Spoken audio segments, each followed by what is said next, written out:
So what is required to run our metabolism to make sure that what we're fueling properly? Well, you've got to have some things, you know, I'm sure you're all, you know, chatting it up.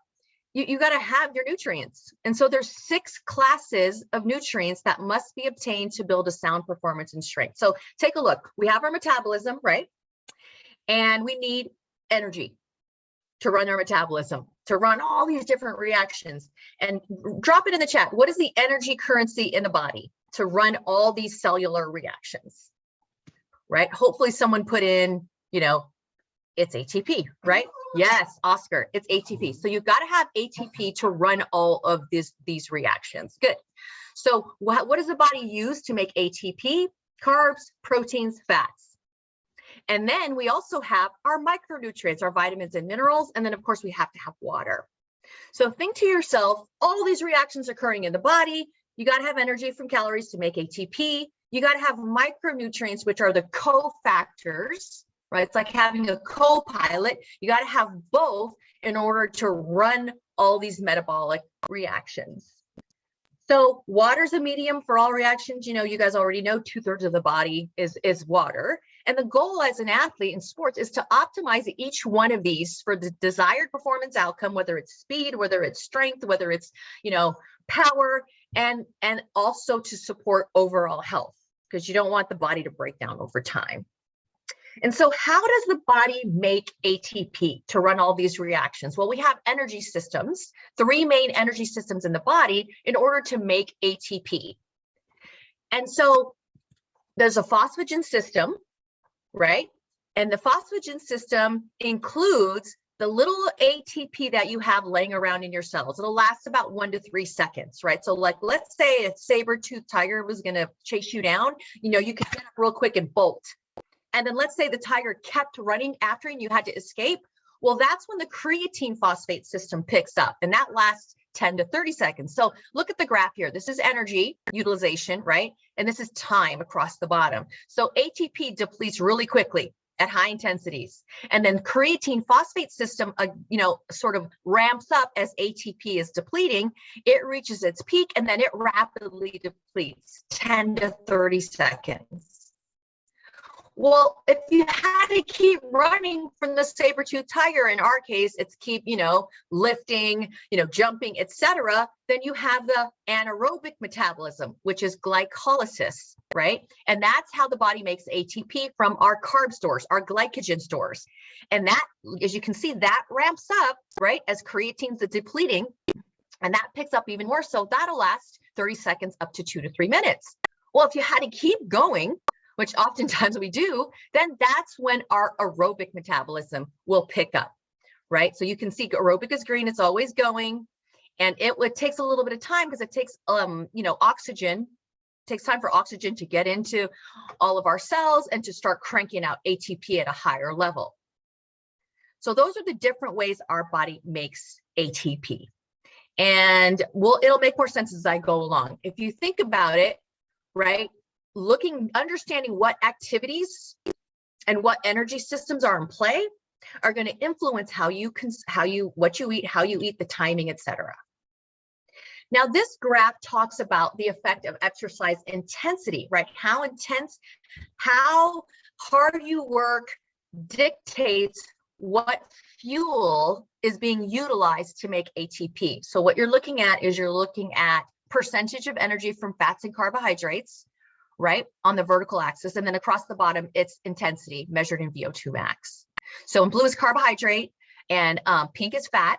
And as you can see, protein's not a significant contributor to energy during exercise. And what do you guys notice? What happens to carbohydrates as your exercise intensity increases? So as exercise intensity increases, more carbs are used, right? And what's used less is less fat. So what does that tell you in terms of high intensity exercise, right? You got to have adequate amounts of carbs, because as you keep training or keep exercising or keep competing, your body's going to utilize more carbs. Yes, you need carbs. All right, so the next thing let's talk about is steady state exercise. What happens during, like when you're in your aerobic steady state mode, right? So you're looking at percentage of fat or carbohydrates from 0 to 70%, and then exercise time. So this is duration, right? So what do you notice, right? During steady state exercise, it's about 50-50, 50 carbs, 50 fat. And as time goes on, what happens to carbohydrate? As time goes on, the longer you exercise, the less carbohydrate you'll utilize and the more fat you utilize, right? So that's also going to dictate how you consume and what you consume and the amount you consume. So the main thing, if it was one slide I would take away from all that, is this one, right? The activity type, what you're doing, dictates which energy system dominates and where your body's going to pull the fuel source. So the primary energy system, right? We talked about the three of them. The phosphagen system, which is your ATP, you only have 1 to 3 seconds laying around, and then you have your creatine phosphate that's in your muscles. So at the highest intensities, right? We saw the duration. You got to produce ATP to really high speed because you're doing explosive motions. And so what do you want to do? You want to maximize, right? What? Your creatine stores. If this is what your activity dictates, right? So this would be Olympic lifting, max deadlift, vertical jump, sprints. Okay, so let's move over to the glycolysis, which is your stored carbohydrates in your muscle, referring to glycogen, right? So we're talking 200 to 400 meter sprints, heavy strength training, battle ropes, sled, tire flips, etc. And then the final, right, the mitochondria, they call it mitochondrial respiration because the mitochondria is the organelle within our cells that, has the electron transport chain that pumps out high amounts of ATP utilizing oxygen, right? So the aerobic system operates continuously. You're talking long distance events like soccer and basketball and football where you do a repeated intermittent interspersed with jogging. Okay. So the type of activity is going to dictate which energy system dominates. And you can see based on the sport that you're doing, which energy system is going to have to be fueled up to the max. And so here are the basic rules of performance and nutrition. So now that you got a little bit of the why, right, now let's talk about, some of the how. Let me just pop in the chat real quick and see. Do I have a co-host that popped up? Did anybody pop up for me? Hold on 1 second, you guys. Okay, no, all righty. All right, so the 4 rules of performance nutrition, the basic rules. Number 1, you got to have the right amount, your right amount of fuel. So if you got a Maserati or a Lambo, you got to fill that fuel tank, right? You got adequate amounts. Too little, you're going to run out. Too much, obviously, it can't take too much. In the human body, what does excess energy turn into? It turns into, extra fat stores in most cases. So you got to eat the right amount, and that's determined by RMR, which stands for resting metabolic rate, your activity level, and your goals.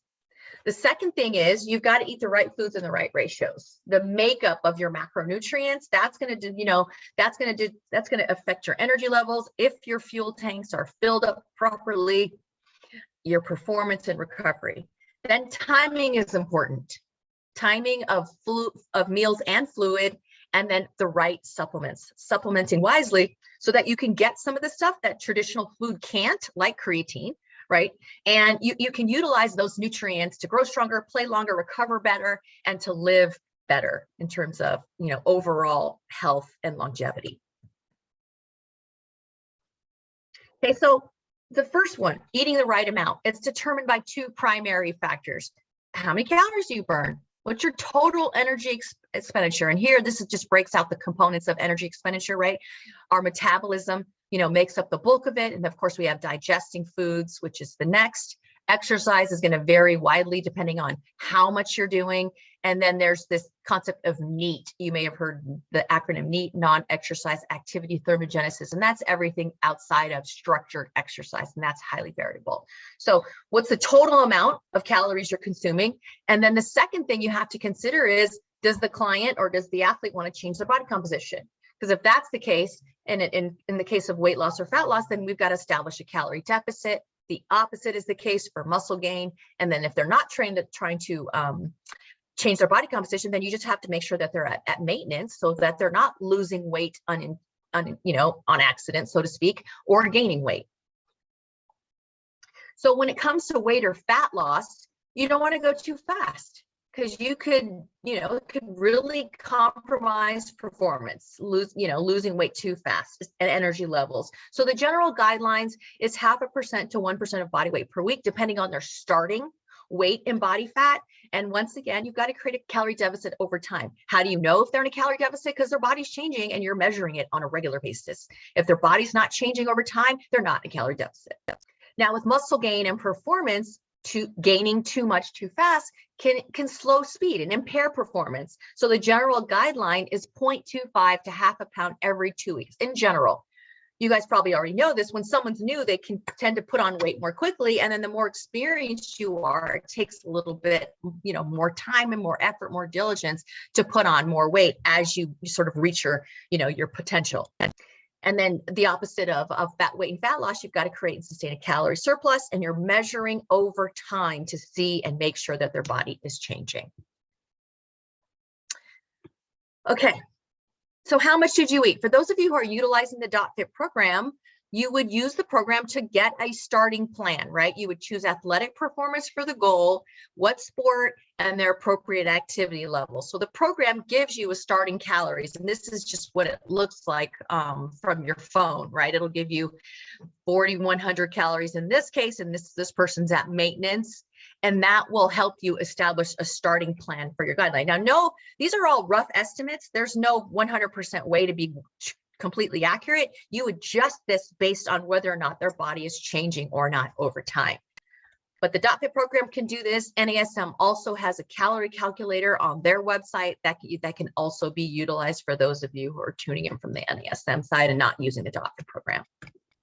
Okay, so that's rule one. You got to eat the right amount for your body, and if you've got a body composition goal. So the second rule is the ratios of the foods in the right amounts, because it's going to matter how you fill up your energy stores. So in terms of protein, I like to start with protein, right? You start with protein because that's what you got to get enough of protein. Because what are athletes doing? They're constantly turning over tissue. So you got to repair and build, and you got to make sure that you're recovering optimally. So start with protein. High quality sources at each meal. We'll cover quality in a second. And then you got to address carbohydrate needs for energy, period. It's the preferred energy source in the body. Carbohydrates gets a lot of bad rap nowadays, but if you're an athlete and you don't get enough carbs, you're in trouble. It's really the foundation of a performance diet, and the more activity that you do as in endurance events or multiple workouts, you're gonna have to consume more carbs because you're using more energy. And then you can't skip on fats, because fats, protect, sustain, and some of our fats are essential, meaning the body does not produce them. So you have to consume them in order to support all your cells, et cetera. And we're going to talk about sources and which ones to focus on. Okay, so protein's made up of the building blocks, right? The amino acids. There are 22 amino acids. They're 4 different, levels of structure to protein, and you've got to have enough of the essential amino acids, right? The essentials are your first column. Why? Because your body doesn't make the essential ones, so you have to consume them from food. And then the other thing to note is conditionally essential means that your body makes them, but in times of, let's say, stress, you need more. And the classic example of that is glutamine, right? Glutamine you need more of when your body's in a stress state, primarily to feed the immune system within the gut. And then you have a non-essential amino acids, which your body does produce from the other essential amino acids. And unlike carbohydrates and fat, you don't have this, excess store reserve of protein in the body. Whereas the body will get protein from, if it needs it, it will break down your muscle tissue. So it's not the case with carbohydrates and fats. With protein, you have to constantly replenish and get those essential amino acids. So how do you know what's high quality? Well, there's a couple ways to determine protein quality, one of which is the corrected amino acid score, this PD-CAS. And that has to do with the ratios or amounts of essential amino acids. And then the other way they measure protein quality has to do with how efficiently that protein is assimilated into the body. So that's the PER. So if you look at this chart, you can see that the highest quality proteins are from animal sources because they have the most essential amino acids and they're more easily assimilated into the body. And as you can see in the chart, soy, right, is a complete protein, just is not as efficiently assimilated as the other protein sources from animals. And then if you go down the line, pea and wheat, which are your plant sources, they're not as high quality. And then I think this is interesting. I put collagen in here, which is, gelatin, how it's, collagen's all the rage right now, but you don't ever want to use it to replace whey. That would be silly, right? Just based on the chart. So again, I just wanted you guys to have this in case you wanted it. Protein sources, this is not rocket science, probably not a surprise to you, right? The high quality protein sources, whey, milk, egg, soy tend to be the leaner sources. And then towards the bottom, you can get, enough of the essential amino acids from plant sources, which we'll cover in a bit. And then the lower quality ones, obviously are the ones that tend to be higher in fat, or they're fried in fat, and that just don't offer as much essential amino acids and really don't have all this extra stuff that our body doesn't need.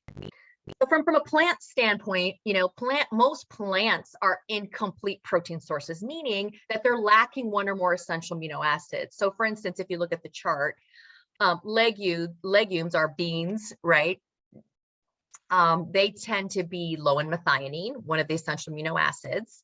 Grains tend to be low in lysine, and nuts and seeds tend to be low in methionine. So that's where you're going to want to be more diligent about complementing foods, from the columns, so that you can make sure you're getting enough methionine, you're getting enough lysine.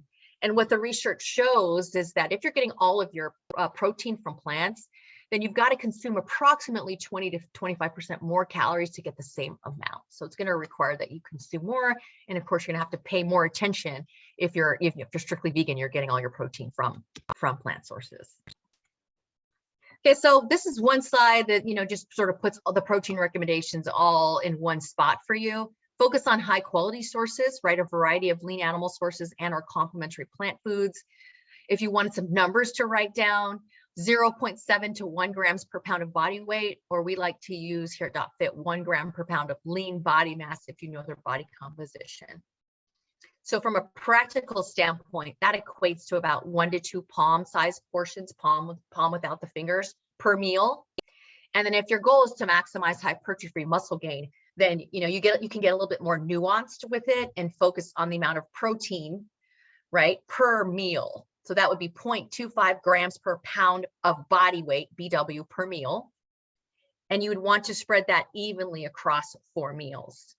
So most of you guys, you're working with the general public, with general fitness people, they don't need to get this nuanced. But when you're working with athletes and they have goals to push the limits, that's when you can get more nuance with, 0.25 grams per meal, making sure it's spread across evenly, because you want to max their potential out. And then older adults need more. And this is because older adults experience something called anabolic resistance. And so their body doesn't respond as readily to protein as a younger counterpart, someone in their 20s. So right around 40, more so around 50, your body just doesn't utilize protein as well as when you're younger. It's kind of like, it's kind of like, nature going, hey, we don't really need you here as much. You've already procreated, so you can start withering away. That's kind of how it makes sense to me. You just don't need as much as you get older because you're no longer, needed to procreate the species. Now, safety is something that comes up a lot that fitness professionals tend to be concerned about. And I'm just going to put you at ease. If your client's healthy, they don't have any, underlying kidney issues, liver issues, then there's a few meta-analysis, fairly recent meta-analysis that came out. It does not cause kidney or liver damage in healthy individuals, no negative impact on blood pressure, and it does not leach calcium for food. I know that was out there for a while. It's actually beneficial to bone. Protein's beneficial to bone health, in addition to some of the other micronutrients. Okay, so that was protein. Now let's transition over to carbohydrates. So we've got our protein needs met. We're focusing on high quality sources. We're spreading it out between meals, et cetera. And now let's talk about carbohydrates and carbohydrate needs. And so again, carbohydrates from the diet, right? Your carbs, And then once the carbohydrates are consumed and converted in the body, it's referred to as glycogen. And that glycogen is utilized to produce energy in the form of ATP. And your body has two fuel tanks that have limited capacity, as opposed to fatty stores, right? Fatty stores, like you've got dang near unlimited sources of fat, comparatively speaking, to carbohydrates. So your muscle can hold around 300 to 500 grams, depending on how much muscle you have. And that would last about 2 hours of sustained or high intensity exercise. So you can't exercise forever, right? And then the liver, which is your smaller fuel tank, if you will, that contains 80 to 100 grams, and that will last you about 3 to 4 hours of wake time. And that's one of the reasons why humans are periodic eaters. We tend to get hungry every 4 hours or so, because your liver gets depleted, because your liver produces blood sugar, right? It releases glucose into the bloodstream to maintain your blood at a right around 100 milligrams, if you will. So the body likes to be in homeostasis, so it's going to try to sustain your blood sugar nice and even throughout the day, and then you get hungry. And of course, breakfast, which really is break the fast, is termed that way so that you can fill up your liver glycogen stores from being depleted overnight, assuming you hadn't eaten throughout the night. Then, of course, you have a little bit of glucose in the blood, which is referred to as blood sugar. So key takeaway here is you got to eat regular meals to refill your fuel tanks, right? You've got to eat them on a regular basis, especially if you're in a sport that demands high levels of carbohydrate, right? Otherwise, what's going to happen? You're going to get depleted really fast, right? And you're going to have signs like this. In sports, it's called you hit the wall, or you have a headache, or you're dizzy, or low energy. And we see this a lot in high school athletes that don't know how to eat properly. A lot of times with high school athletes, what do? They, eat crappy for lunch, skip breakfast, eat crappy for lunch, walk into practice hungry, right? Or maybe, grabbing some chips on the way to practice. And so they tend to not max out during practice because they're not fueled up properly. And so these are some of the signs that we see when people aren't getting enough carbohydrates. Now, to show you a comparison to the different ways that diet, depending on what type of diet that you consume, affects your carbohydrate stores, affects your fuel tank, right? So you can see here, you're looking at glycogen content in your muscle, lowest to highest, and you're looking at time. So on a carbohydrate rich diet, you can see that at baseline, you're going to have more carbohydrate in your muscle compared to this dashed line, which is a protein and higher protein, high fat diet, lower carbohydrate diet.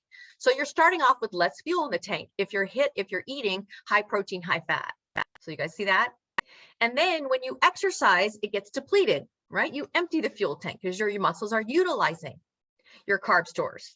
So then you can see here that you're going to deplete your high carbohydrate on a high carb diet.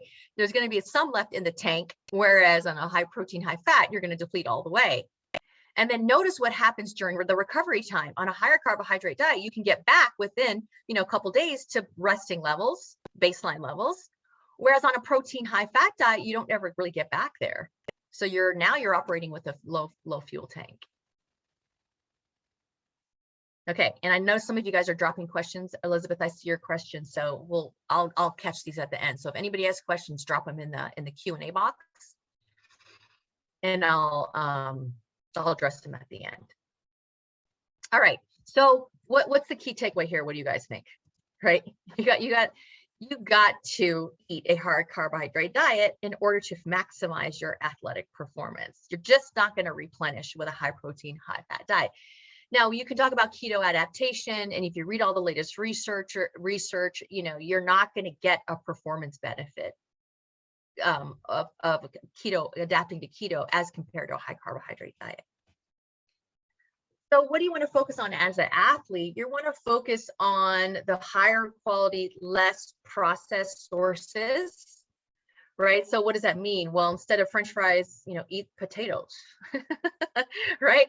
Right. So that type of thing. The less processed it is, the better and the more nutrients you're going to get that supports your metabolism and all of the metabolic processes. And so just if you wanted some numbers, The more active you are, the more carbohydrate you need. So general fitness individuals can get away, if you're exercising 30 minutes a few days a week, you don't have to have as much carbohydrates as compared to some athlete in heavy, training and in-season competition. They need, 2, 3, 4 times as much carbohydrates. Okay, fats, dietary fats. Well, we've got a lot of different types of fats, right? And the bottom line here is a lot of times athletes, especially if they want to lose weight, want to cut out fat, and they don't realize that fats are essential. You have to have fat in your diet. Your body requires these essential fats. In other words, it doesn't make it. You need it to produce hormones, to produce, your structure of your cells. You need it to carry fat soluble vitamins, to absorb the vitamins. And of course, your omega-3 fatty acids in your marine, like your salmon, trout, herring, etc.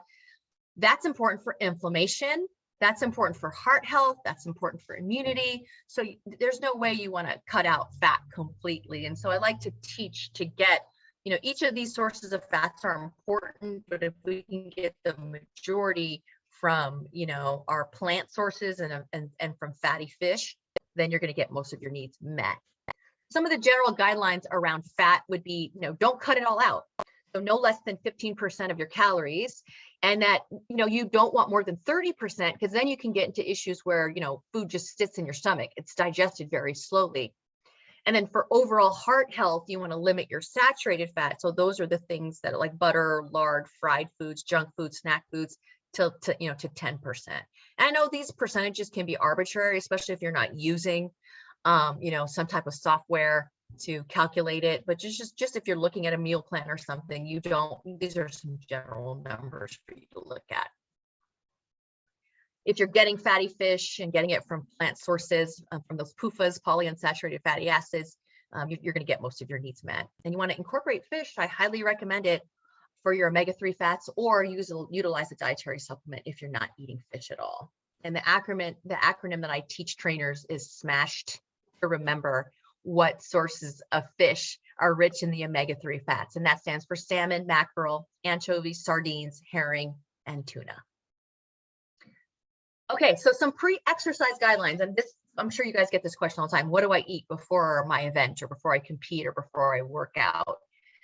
And these are the general guidelines for pre-workout, pre-competition. You want it to be high carb, low fiber. You don't want it to be fiber, because fiber it's gonna, limit your capacity to fill up your fuel tanks if it's gonna limit or slow down digestion.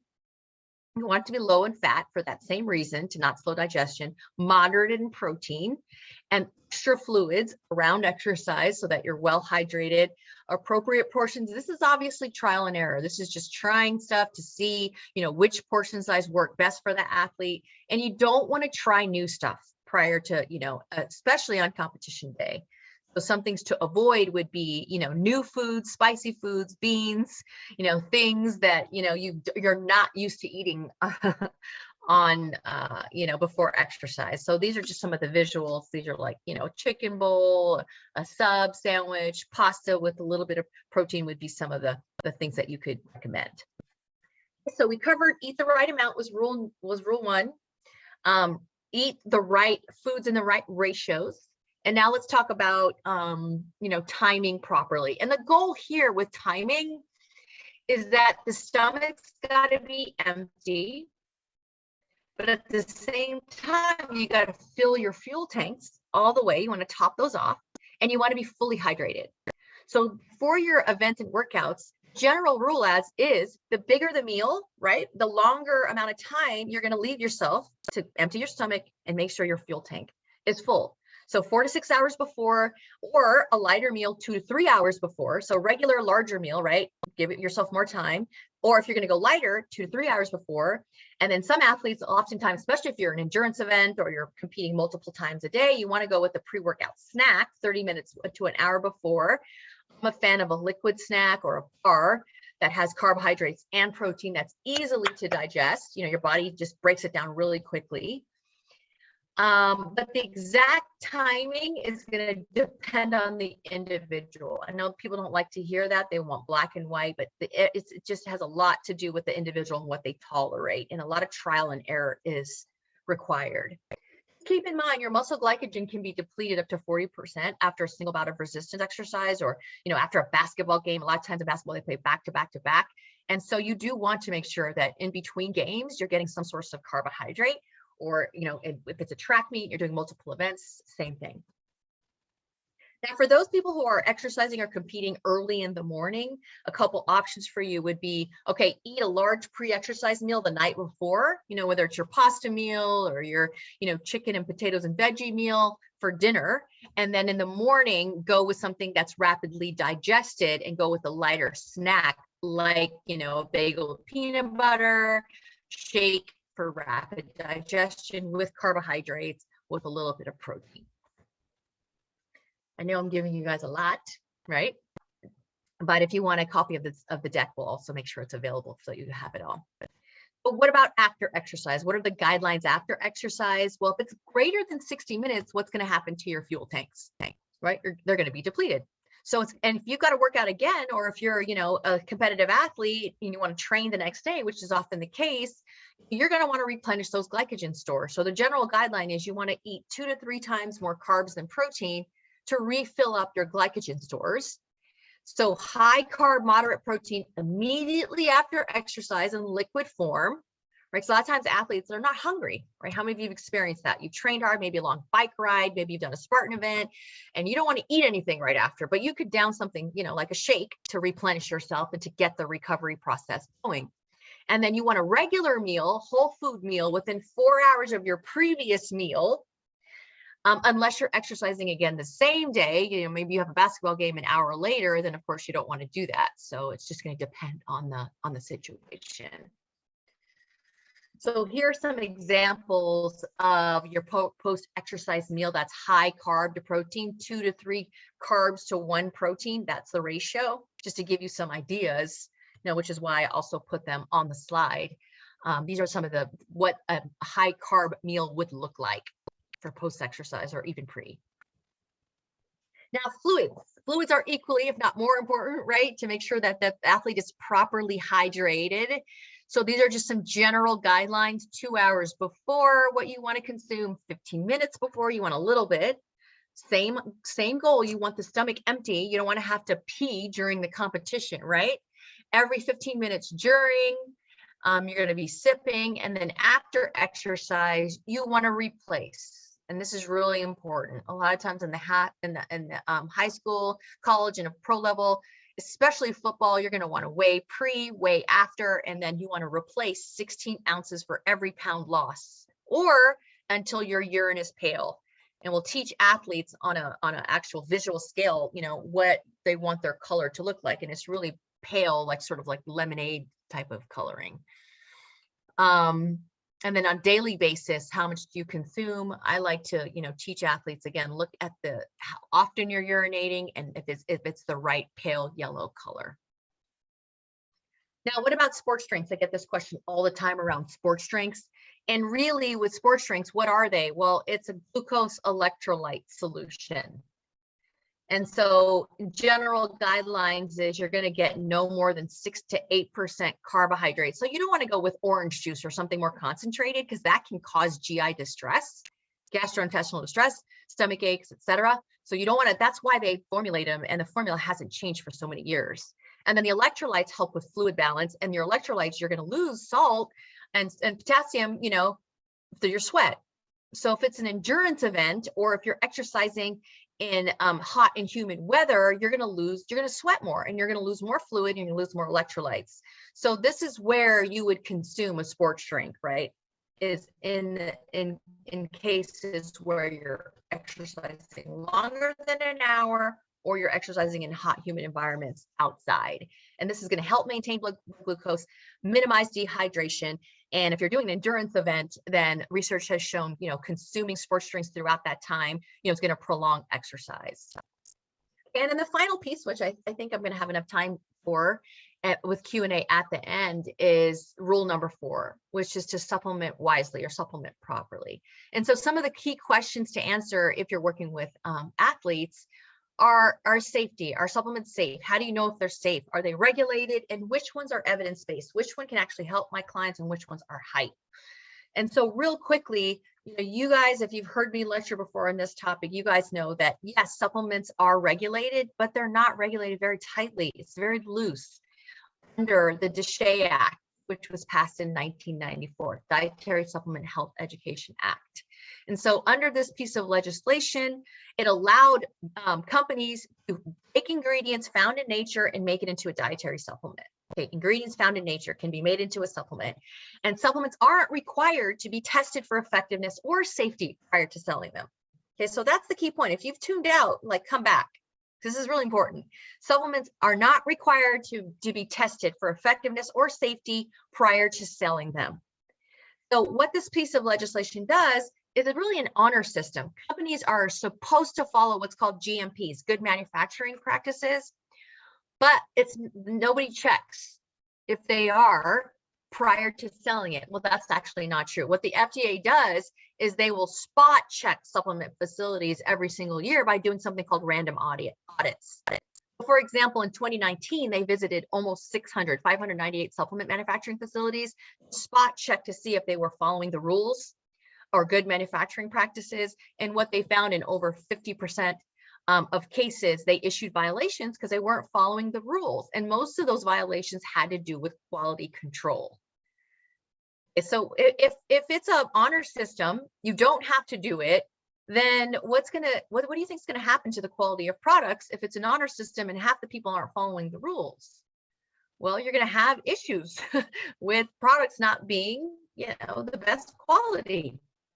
And so the other thing that FDA does is it maintains a database of supplements that they know of, that they found to have hidden ingredients. And so what does that hidden mean? It's inside the container, but not inside the label. So things like steroids, prescription meds, illegal drugs, and you can Google this yourself and find the entire database with all the listed dietary supplements that the FDA knows about that are contaminated. And of course, if you're working with athletes, you're not going to want them to have a contaminated product, right? I mean, it's the last thing you want, because they test positive and then they're not an athlete anymore. They get banned or something like that. So it's not a surprise that because of the way that the supplement industry is loosely regulated, you're going to see banned substances in sports products. So this is, NSF, which is an independent third-party testing agency. They pulled up, 17 different brands of supplements and found all these banned substances in some of these brands. And then the same thing with weight loss supplements that are purchased on Amazon or online. 26 of the products that FDA purchased on Amazon, 80% of them had undeclared active pharmaceutical ingredients, so banned substances. So what's the key takeaway? You don't want to buy off the mass market unless you know it's clean, unless you know it's been independently tested. And so that's what we advise, is that you only use third-party testing products on these teams or coaching, colleges, pro teams.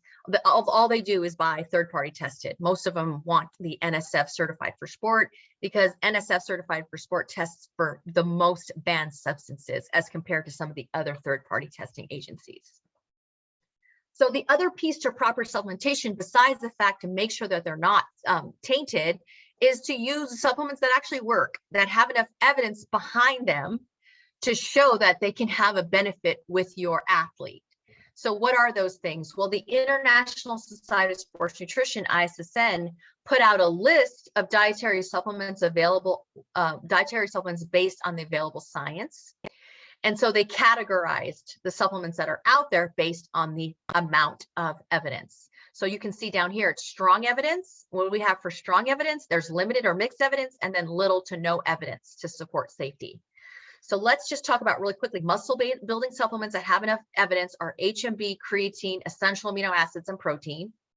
And then the ones to help performance, beta-alanine, caffeine, carbs, right? Creatine monohydrate, no other form, monohydrate form. And then of course you've got the sodium bicarbonate, phosphate, water, and sports drinks. Okay, so really those are the ones that, I recommend for the athletes that I work out. And these ones here with limited or mixed, and of course, don't recommend any of these at the bottom. So the way you want to think about proper supplementing is I like to use the supplement hierarchy. It's a shape like a pyramid. It makes me think of the Egyptian pyramids that have stood the test of time for all these thousands of years. Why? Because it has a strong foundation.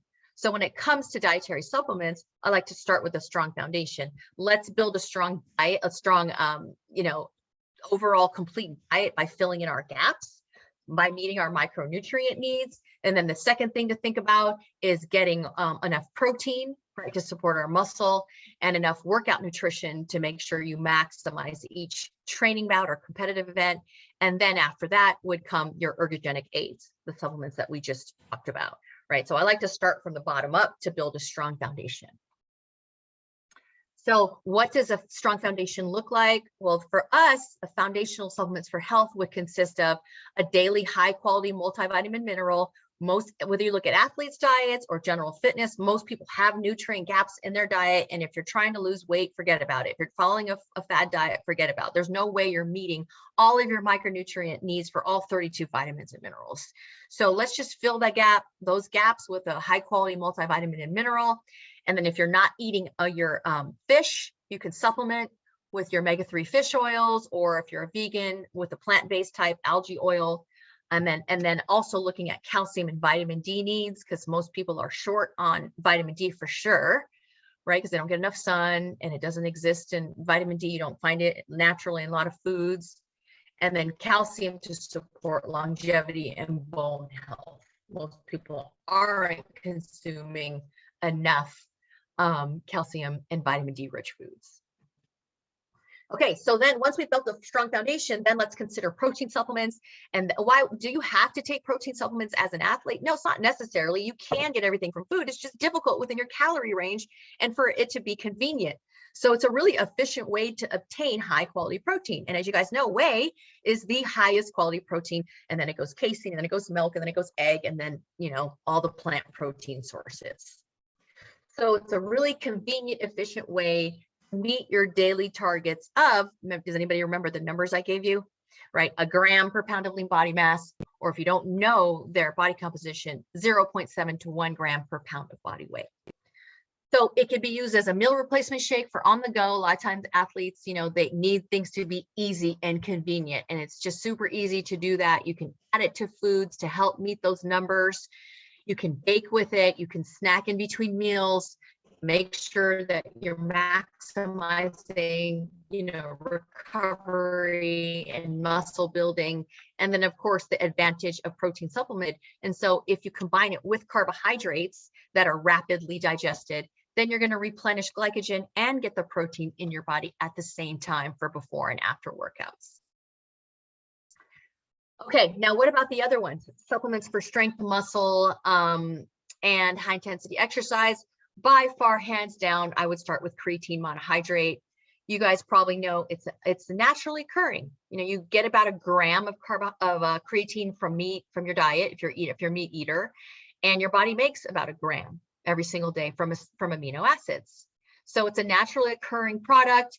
If you supplement with it, research has shown you can increase your muscular stores by 20 to 40%. These higher numbers were observed in vegetarians, because vegans tend to have the lowest muscle stores because they don't get any from their diet.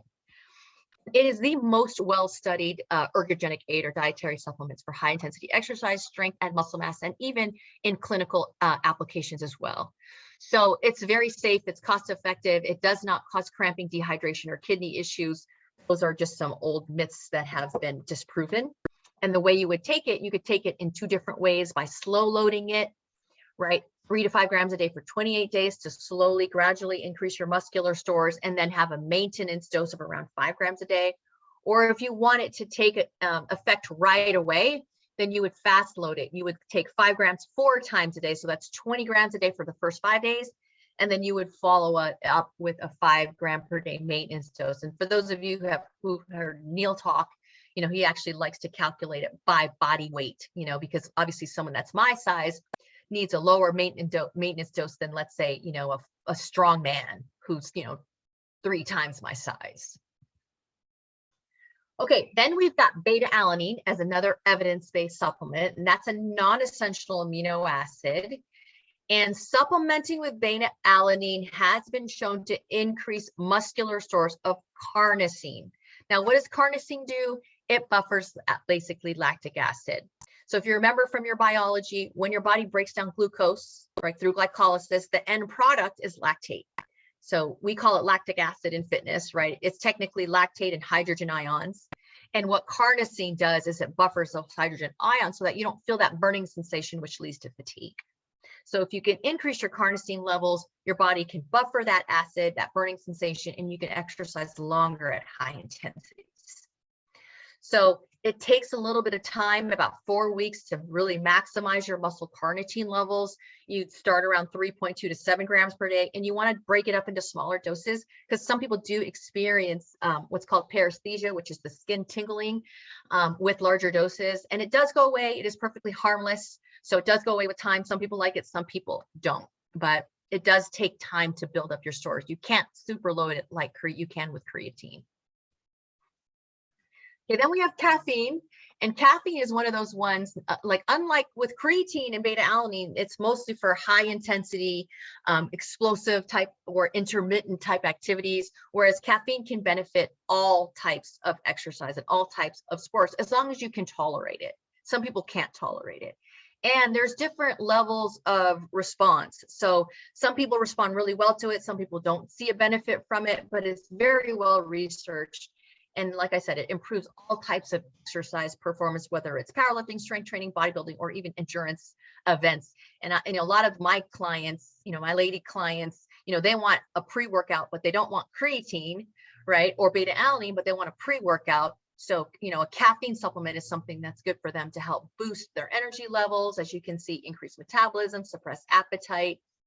One of the cool things about caffeine is it makes exercise feel easier, right? And it makes it just, feel easier, and including, increasing fat utilization during exercising. And if you're going to use more fat during exercise, then you're going to spare muscle glycogen, which means for endurance performance, it can help prolong your time to exhaustion, or help you work, basically do your sprints at the end of the event. It does not cause dehydration. So that's also a myth that's been disproven. As long you got to be adequately hydrated, but it does not itself cause dehydration. It does increase the urge to urinate. So you're going to, feel like you need to urinate sooner than if you were drinking, just plain water without caffeine or without a coffee or caffeine supplement. But it doesn't cause dehydration. And then the way you would take it would be 30 to 60 minutes before exercise, because it takes that long to reach peak blood levels. And then because caffeine has a half-life of 4 to 6 hours, you're going to want to avoid it around, 6 to 8 hours before bedtime. Otherwise, it can cause sleep latency where you can't fall asleep, excuse me, or insomnia. So what is the effective dose? It's a range.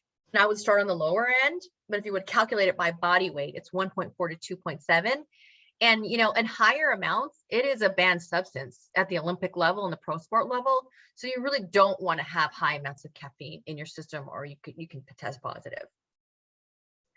Now, there is a greater performance benefit if it's in the anhydrous state, which is what you'll see in a lot of supplements, versus coffee, because coffee, the sources of the amount of caffeine in coffee is going to vary widely. It's hard to control the exact amount of caffeine when you get it from coffee. So it can be much more exact in a pill form or in a powder form. Okay, what else? The final thing, you guys, is essential amino acids. And that's really for recovering what we call muscular adaptations over time. So what do we know about essential amino acids? It's not like a complete protein, which takes longer to digest. So you're going to get a rapid rise in essential, way faster than whey protein.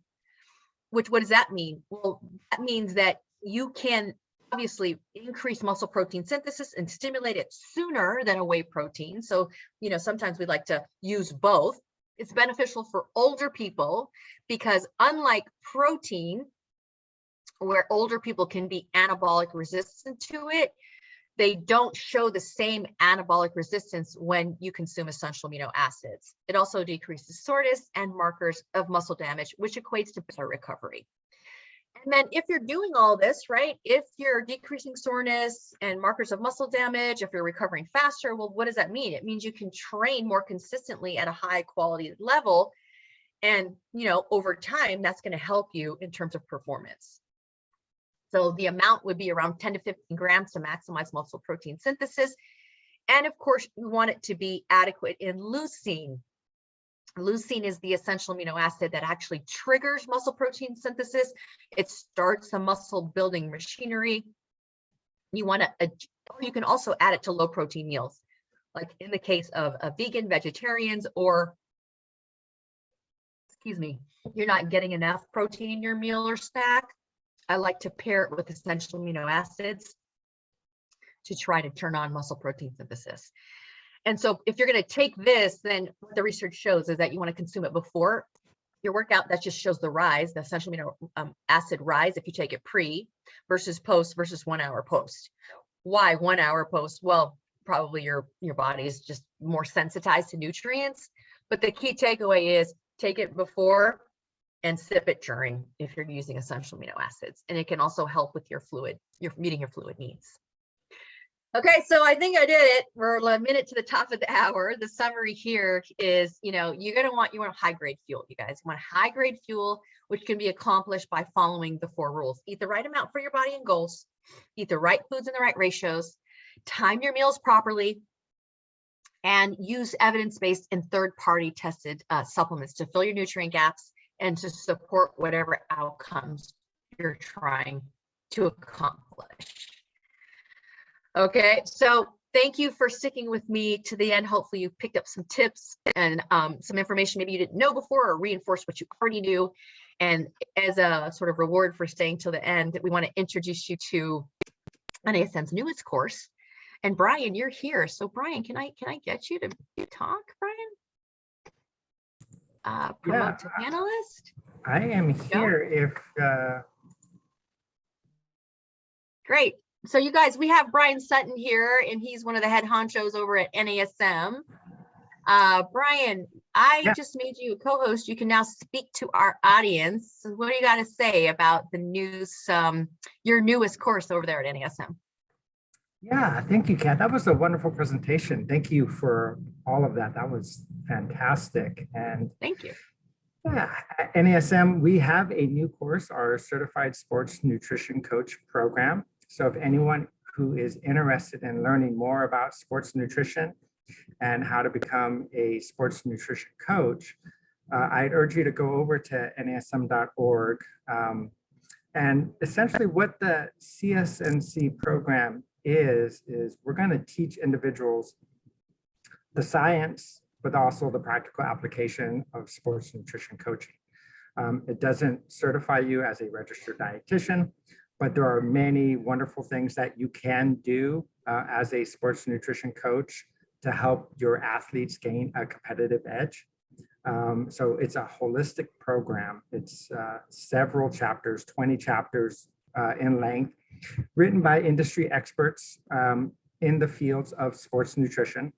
It's 100% digital and it's device responsive. And so what that means is you can learn the content and study the content on your computer, your laptop, or even your phone. It's a really engaging program. Lots of fun, interactive modules with video, obviously a complete textbook, digital textbook, lots of fun tools to get you through it. And for individuals who attended this webinar, you can enter the promo code dotFIT and you would receive a 50% off discount. But this discount does expire on the 15th. So just keep that in mind. If you're looking to get a 50% discount on our Certified Sports Nutrition Coach program, I think everyone on this phone call, this webinar, will gain a tremendous amount of benefits from going through the program. Not only will you be certified through NASM as a sports nutrition coach, but you'll gain all the necessary insights and practical application of doing sports nutrition coaching for your athletes and give them that 1 to 2% competitive edge that they need so they can succeed at whatever individual sport they're at. And so we talk about endurance athletes, we talk about intermittent athletes, so whether it's basketball or soccer, to complete anaerobic sports like a strongman or NFL lineman, individuals that do anaerobic sports. So it covers the whole gambit of sports, and it provides a complete holistic curriculum to sports nutrition. Awesome. So you're going to go way more in depth than I did, right, Brian? Yeah, it's 20 chapters in length, so it's pretty in depth. We go into all the different things that you touched on, just in a little bit more detail. So regarding supplementation, ergogenic aids, the macronutrients, exercise metabolism, but then we also get into things like coaching and how to effectively communicate and assess the athlete as well. Yeah. Awesome. Okay, guys. So, and I'm assuming, Brian, that when they take this course, they'll be able to earn CEUs to renew their other NASM. Absolutely. Yep. It's worth 1.9 CEUs. Okay. So it's all the CEUs someone would need to recertify if they're a certified personal trainer or group fitness instructor through NASM. So it's all the CEUs they need, minus a CPR AED certification, which is also a requirement to recertify. Cool. Do you guys offer that CPR AED digitally, or do you have to go personally? We do. So someone can actually purchase a CPR AED certification through us as well. Awesome. Okay, good. So if you guys have any, thank you, Brian, for that. I checked the course out and I was like, ooh, I'm like a kid in a candy store when I looked at the course, because I love this topic of sports nutrition, and you can always keep learning more, right? Yes. Always. So thank you for that offer. Yeah, they have until the 15th. Yep. Very cool. Okay, cool. So if you guys have any questions, I know we were chatting it up a little bit. I'm going to go through the Q&A box. If you have a question, drop it in there. Also, some people chatting it up. Thank you for everybody who came, who attended. I get it if you have to go. Everybody has, busy lives. So thanks, Alyssa, Marcus. Yes, Marcus, I pulled it off solo. I don't know where my partner Craig Neal went. Thanks again, Brian, for being here. And I'll go ahead and fill you guys. Yeah, it was cool having you on. So Elizabeth asked, what I noticed lately is people are all into this intermittent fasting. How do you explain to someone the benefits of keeping the body fueled? I find this so frustrating. Well, hopefully I answered some of those questions for you, Elizabeth, by breaking down a little bit of the energy systems and the fuel tanks and what the body requires. Some athletes can pull off intermittent fasting, but what the latest study on intermittent fasting and lean body mass is that you can lose more lean body mass over time with intermittent fasting as compared to regular, meal timing. So, that might be something that would detract them from intermittent fasting. Or maybe you could use it as sort of a temporary tool to help them reach their body composition goals and then transition back to a meal with regular diets, especially during your competition season. Okay, another question.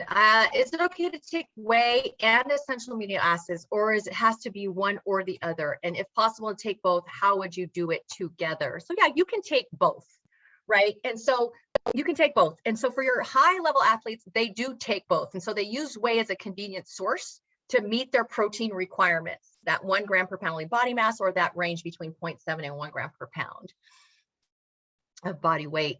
So, whey could be taken, let's say, as a meal replacement, or let's say as a liquid snack, if you will, about an hour beforehand. And then you can sip the essential amino acids during your workout to make sure that you get them all in the blood, and it increases muscle protein synthesis. It helps you recover faster, decreases soreness, etc. So take the shake an hour before.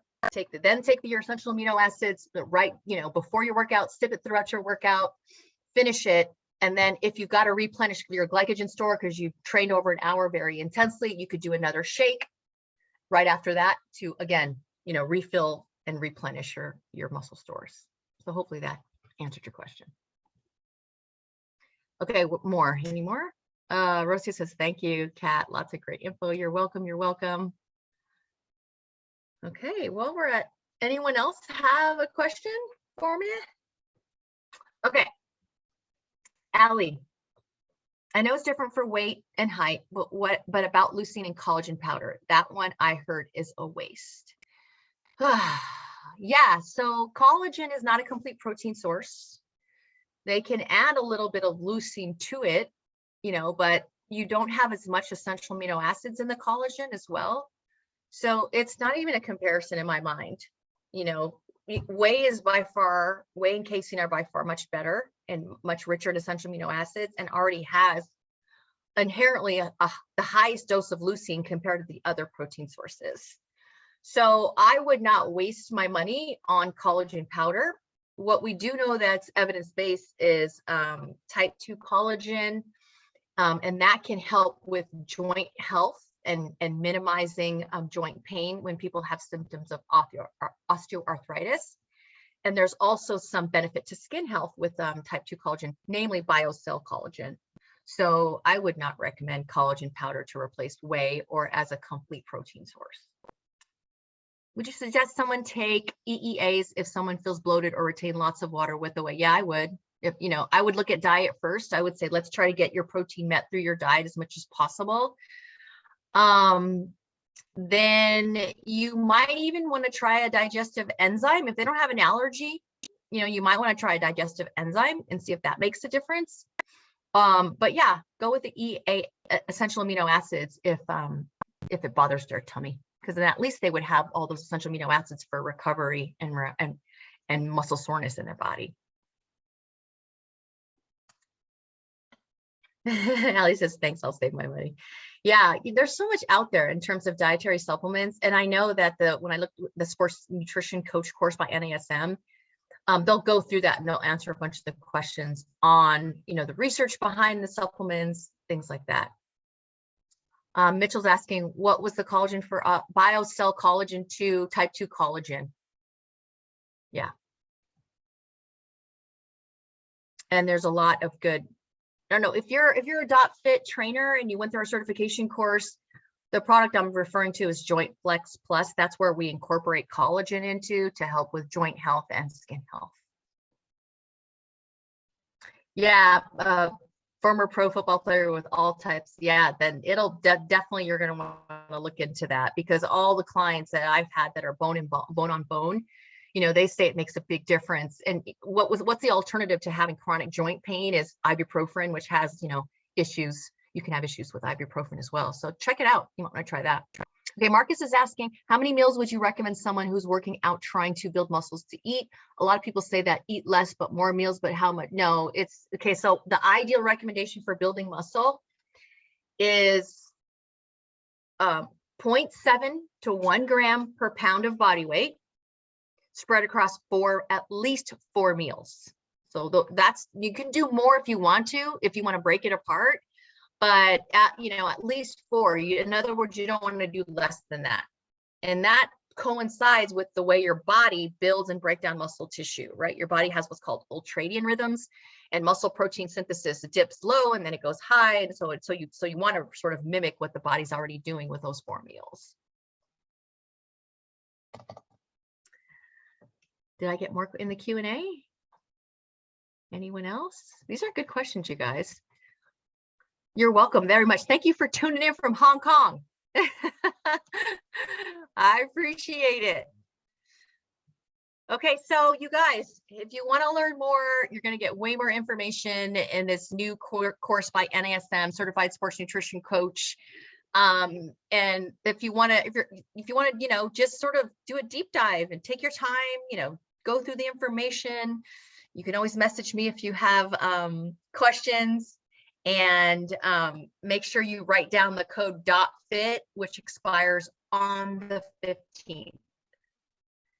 Thank you, Ali. I appreciate you guys being here. All right, guys, have a great day. See you on the next masterclass or inside the NASM Facebook group if you're already certified by NASM. Talk to you guys later. Bye.